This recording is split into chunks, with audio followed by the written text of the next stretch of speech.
তো বন্ধুরা জানিয়ে দেবো এই মুহূর্তের আবহাওয়ার কিছু গুরুত্বপূর্ণ আপডেট, পাশাপাশি নজর রাখবো আলিপুর আবহাওয়া দপ্তরের পক্ষ থেকে যে সমস্ত রিপোর্টগুলো দেওয়া হয়েছে সেই সমস্ত রিপোর্টগুলোর দিকে। তাই সম্পূর্ণ ভিডিওটা দেখতে থাকবেন এবং অতি অবশ্যই কমেন্ট করে জানিয়ে দেবেন আপনি কোন এলাকা থেকে ভিডিওটি দেখছেন। আর চ্যানেলে নতুন হলে অবশ্যই চ্যানেলটা সাবস্ক্রাইব করবেন এবং পাশে আসা বেল বাটনটি প্রেস করবেন পরবর্তী সময়ের ভিডিও নোটিফিকেশন পাওয়ার জন্য। আর আপনি যদি ইতিমধ্যে সাবস্ক্রাইব করে থাকেন তাহলে ওনাকে অসংখ্য ধন্যবাদ। তো ভিডিওতে ঝটপট একটা লাইক দিয়ে দিন। তো আমরা দেখে নেব যে বৃষ্টি হওয়ার সম্ভাবনা কীরকম রয়েছে। দেখুন, কয়েকদিন আগে যারা বলেছিলাম মঙ্গলবার দিনে বৃষ্টি হওয়ার একটা সম্ভাবনা তৈরি হয়েছে, কিন্তু আমরা দেখছি যেটা যে মঙ্গলবার দিন কিন্তু বৃষ্টি হওয়ার সেভাবে সম্ভাবনা কিন্তু দেখতে পাওয়া যাচ্ছে না এই মুহূর্তে।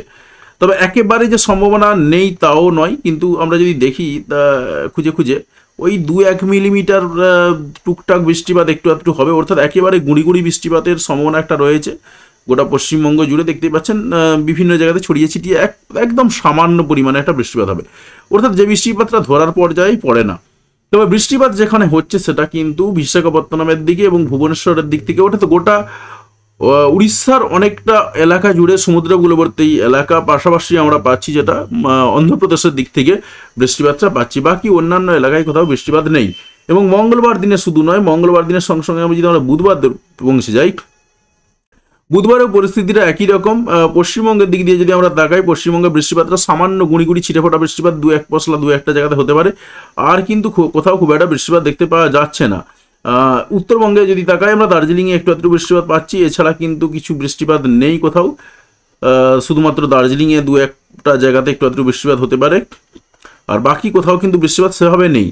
এবার তুলনামূলকভাবে আমরা যদি তাকাই, গঙ্গাসাগরে অন্যান্য এলাকার তুলনায় একটু বেশি বৃষ্টি হবে, 2.4 মিলিমিটার। এটা কিন্তু সারা দিনের বৃষ্টিপাত টোটাল মিলিয়ে। পাশাপাশি আমরা নামখানার দিক থেকেও একটু আধটু পাবো, এছাড়াও গোটা পূর্ব মেদিনীপুর, সাউথ 24 পরগনা, এই দুটো এলাকাতেই 2-1টা জায়গাতে একটু আধটু টুকটাক বৃষ্টিপাত হওয়ার সম্ভাবনা রয়েছে। এমনকি হুগলির দিক থেকেও একটু আধটু সম্ভাবনা রয়েছে, চন্দননগরের সাইডটা। বাকি অন্যান্য এলাকায় কোথাও সম্ভাবনা নেই। তো আমরা মঙ্গলবার বুধবার তাহলে বৃষ্টিপাত পেলাম না। এবারে যদি আমরা আরেকটু এগিয়ে যাই, বৃহস্পতিবারে কিন্তু বৃষ্টিপাত পাচ্ছি না আমরা।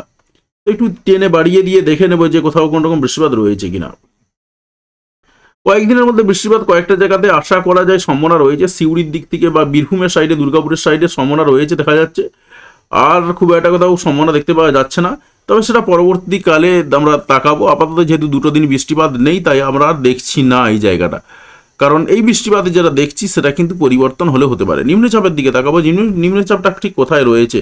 দেখুন, নিম্নচাপ যদি তাকাই আমরা, নিম্নচাপ কিন্তু রয়েছে বিশাখাপত্তনমের দিক থেকে রয়েছে।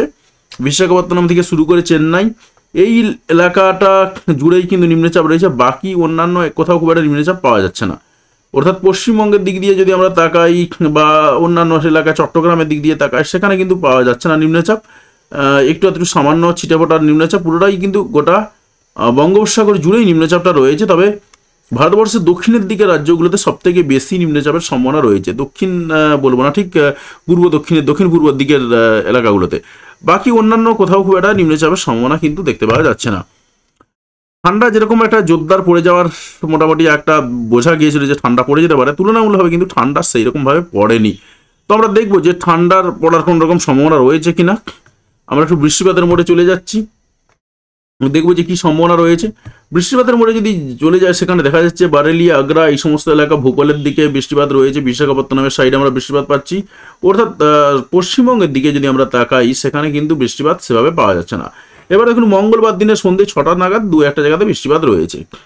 সন্ধ্যে 6টা বা 5টার দিকে বৃষ্টিপাত রয়েছে, 3টে থেকে হয়তো শুরু হয়ে যাবে, সেরকমই দেখতে পাওয়া যাচ্ছে। বৃষ্টিপাতের এলাকাগুলো যদি আমরা একটু তাকাই, কোথায় কীরকম রয়েছে, ঝাড়গ্রামের দিকে সম্ভাবনা রয়েছে। ঝাড়গ্রাম, তারপর চাকুলিয়া, গোয়ালতোড়, চন্দ্রকোনা, আরামবাগ, এই সমস্ত এলাকার দিকে। তবে বৃষ্টিপাতের পরিমাণটা কিন্তু খুবই সামান্য, একেবারে হালকা বৃষ্টিপাতের সম্ভাবনা রয়েছে। আমরা আরেকটু এগিয়ে যাবো এবং দেখবো যে আর কি সম্ভাবনা রয়েছে মঙ্গলবার দিনের দিকে। দেখুন, আরামবাগ, চন্দননগর, এই সমস্ত এলাকা, খড়গপুরের দিক থেকেও একটু আধটু বৃষ্টিপাত পাচ্ছি। পাশাপাশি যশোর, লোহারগাড়া, সাতক্ষীরা, এই সমস্ত এলাকার দিক থেকেও একটু আধটু বৃষ্টিপাত রয়েছে। তবে পুরোটাই কিন্তু বেলা 3টের পর বা সন্ধ্যের দিকে একটু নামতে পারে আর কি। আর আমরা যখন রাত্রি 9টার দিকে এগিয়ে গেলাম, তখনও কিন্তু পাওয়া যাচ্ছে যেটা বৃষ্টিপাত একটু একটু হবে ঝাড়গ্রামের সাইডে, খড়গপুর, কোলাঘাট, কলকাতা, 2-24 পরগনাতেও হালকা ছিটেফোঁটা বৃষ্টিপাত রয়েছে। অর্থাৎ যেটা দেখলাম আমরা, একেবারে ছিটেফোঁটা একটু একটু বৃষ্টিপাত কিন্তু সম্ভাবনা রয়েছে মঙ্গলবার দিনে। আমরা রাত্রি 12টার দিকে প্রবেশ করলাম, দেখা যাচ্ছে যে আর সেভাবে বৃষ্টিপাত নেই। বুধবার দিন আমরা প্রবেশ করছি। বুধবার দিনে একটু তাকাবো। বুধবার দিনেও যেটা বলেছিলাম একেবারে ছিটেফোঁটা বৃষ্টিপাতই একটু একটু হবে, খুব বেশি কিন্তু বৃষ্টিপাত নেই। যেটুকু রয়েছে সেই বৃষ্টিপাতটার সব থেকে বেশি অংশটা রয়েছে উড়িষ্যার দিক থেকে, ভুবনেশ্বরের দিকে রয়েছে, দীঘা পুরীর দিকে রয়েছে। অর্থাৎ যারা এই মুহূর্তে পুরী গেছেন তারা কিন্তু পুরীতে গিয়ে বৃষ্টিটা পাবেন, বাকি অন্যান্য এলাকায় খুব একটা বৃষ্টিপাত আমরা পেলাম না।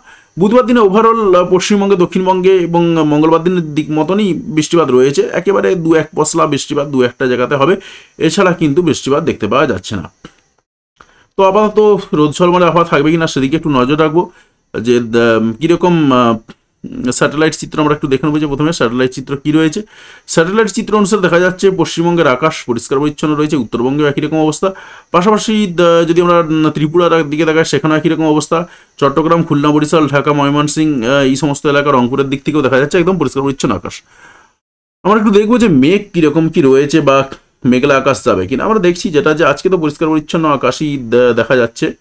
তো আমরা একটু যদি এগিয়ে যাই মঙ্গলবার দিনের দিকে আমরা দেখতে পাচ্ছি যেটা মেঘলা মেঘলা আকাশ কিন্তু থাকবে, সেটা একটার পরে একটু মেঘলা মেঘলা আকাশ থাকবে পশ্চিমবঙ্গে, দক্ষিণবঙ্গের দিকে, বাকি থাকবে একটু একটু খুলনার দিকে, এছাড়া কিন্তু খুব একটা মেঘলা আকাশ থাকবে না। তবে একটার পরে পরে পশ্চিমবঙ্গে, দক্ষিণবঙ্গের একেবারে সমুদ্রবূলবর্তী এলাকা ছাড়াও দক্ষিণবঙ্গের অন্যান্য এলাকাতেও একটু একটু মেঘলা আকাশ চলে আসবে, বিশেষ করে রাতের দিকে বা সন্ধ্যে 6টার পরে পরে মেঘলা আকাশ তৈরি হবে। পাশাপাশি আমরা পাচ্ছি যেটা খুলনার দিকে, বরিশালের দিকেও একই রকম অবস্থা, পাশাপাশি কুমিল্লা, চট্টগ্রামের সাইডেও একই রকম অবস্থা, মেঘলা আকাশ থাকবে। গোটা ত্রিপুরা জুড়ে মেঘলা আকাশ থাকবে বুধবার, সেরকমই কিন্তু দেখতে পাওয়া যাচ্ছে। আমরা বুধবার দিনের দিকে যদি তাকাই, বুধবারে কিন্তু আমরা মেঘলা আকাশ পেলাম। বৃহস্পতিবার দিন থেকে আবারও রোদ ঝলমলে আবহাওয়া তৈরি হয়ে যাবে, সেরকমই কিন্তু দেখা যাচ্ছে। তবে আবারও একটা বৃষ্টিপাত আসার সম্ভাবনা রয়েছে, যেটা দেখাচ্ছিলাম প্রথমেই একদম। তো সেটা পরবর্তীকালে কখন আসবে সেটার দিকে আমরা পরবর্তী সময়তে নজর রাখবো। আপাতত কিন্তু কিছু নেই। আমরা একটু আলিপুর আবহাওয়া দপ্তরের রিপোর্টের দিকে দেখাবো যে আলিপুর আবহাওয়া দপ্তর কি বলছে। দেখুন 23/12/2024 ইভিনিংয়ের রিপোর্ট আমরা পাচ্ছি।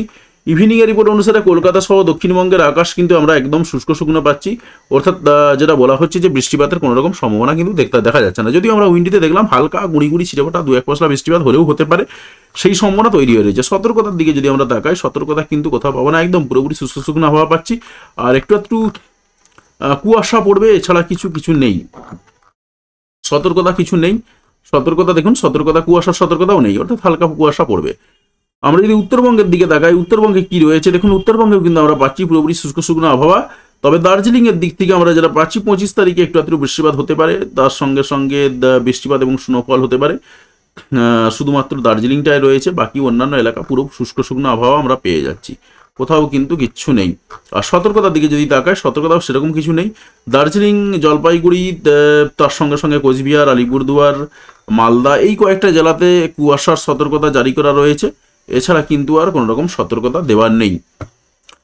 আর ঠান্ডার দিকে যদি একটু তাকাই যে কীরকম টেম্পারেচারের দিকটা ফোকাস করি আমরা, টেম্পারেচার কালকে ভোরের দিকে টেম্পারেচার একটু দেখবো, ভোর 5টার দিক করে বা ভোর 5টার দিকে যদি টেম্পারেচার দেখি, দেখা যাচ্ছে যেটা 14 ডিগ্রি, 15 ডিগ্রি বা 16 ডিগ্রি সেন্টিগ্রেড তাপমাত্রা রয়েছে। অর্থাৎ সমুদ্র উপকূলবর্তী এলাকার দিকে যদি আমরা চলে যাই, সেখানে 16 ডিগ্রি সেন্টিগ্রেড তাপমাত্রা পাচ্ছি। বিশেষ করে পূর্ব মেদিনীপুর, সাউথ 24 পরগনা এই সমস্ত এলাকার দিকে 16 ডিগ্রির মতন রয়ে থাকবে। বাকি 15 ডিগ্রির মতন থাকবে ঝাড়গ্রামের সাইডে, এমনকি পুরুলিয়ার দিকেও আমরা 15 ডিগ্রি পাচ্ছি। পুরুলিয়ার দিকে না, ঝাড়গ্রামের দিকে, পুরুলিয়ার দিকে 14 ডিগ্রি সেন্টিগ্রেড তাপমাত্রা পাওয়া যাচ্ছে। বাঁকুড়ার দিকেও 14 ডিগ্রি সেন্টিগ্রেড তাপমাত্রা পাওয়া যাচ্ছে। বর্ধমানে 14 ডিগ্রি পাওয়া যাচ্ছে। শান্তিপুরে 13 ডিগ্রি পাওয়া যাচ্ছে সেন্টিগ্রেড তাপমাত্রা। চন্দননগরে 15 ডিগ্রি। ওভারঅল বলা যেতে পারে 14 থেকে 15 ডিগ্রি সেন্টিগ্রেড তাপমাত্রায় থাকছে বেশিরভাগ জায়গাতেই। পাশাপাশি আমরা এদিকে তাকাচ্ছি, যদি বরিশাল, খুলনা এই সমস্ত এলাকার দিকেও 14 ডিগ্রি থেকে 15 ডিগ্রি সেন্টিগ্রেড তাপমাত্রার মধ্যে ঘোরাফেরা করবে। আর যদি আমরা ত্রিপুরার দিকে তাকাই, সেখানে কিন্তু ঠান্ডাটা একটু জোরদার রয়েছে, 13 ডিগ্রি 12 ডিগ্রি পর্যন্ত সেন্টিগ্রেড তাপমাত্রা রয়েছে। ওভারঅল থাকতে পারে আর কি কালকে ভোরের দিকে। ওভারঅল বলা যেতে পারে মোটামুটি যে একদম জাঁকিয়ে যে ঠান্ডার জায়গাটা, সেটা কিন্তু জাঁকিয়ে ঠান্ডা না থাকলেও মোটামুটি একটা ভালো ঠান্ডাই থাকবে। তো যাই হোক বন্ধুরা, আশা করছি আপনি আপনার এলাকার পরিবেশ পরিস্থিতি বুঝতে পেরেছেন। তো অতি অবশ্যই কমেন্ট করে জানাবেন যে আপনি কোন এলাকা থেকে ভিডিওটি দেখলেন, এবং চ্যানেলে যদি নতুন হয়ে থাকেন সেক্ষেত্রে অতি অবশ্যই চ্যানেলটি সাবস্ক্রাইব করবেন এবং পাশে আসা বেল বাটনটি অবশ্যই প্রেস করবেন পরবর্তী সময়ের ভিডিওর নোটিফিকেশন পাওয়ার জন্য।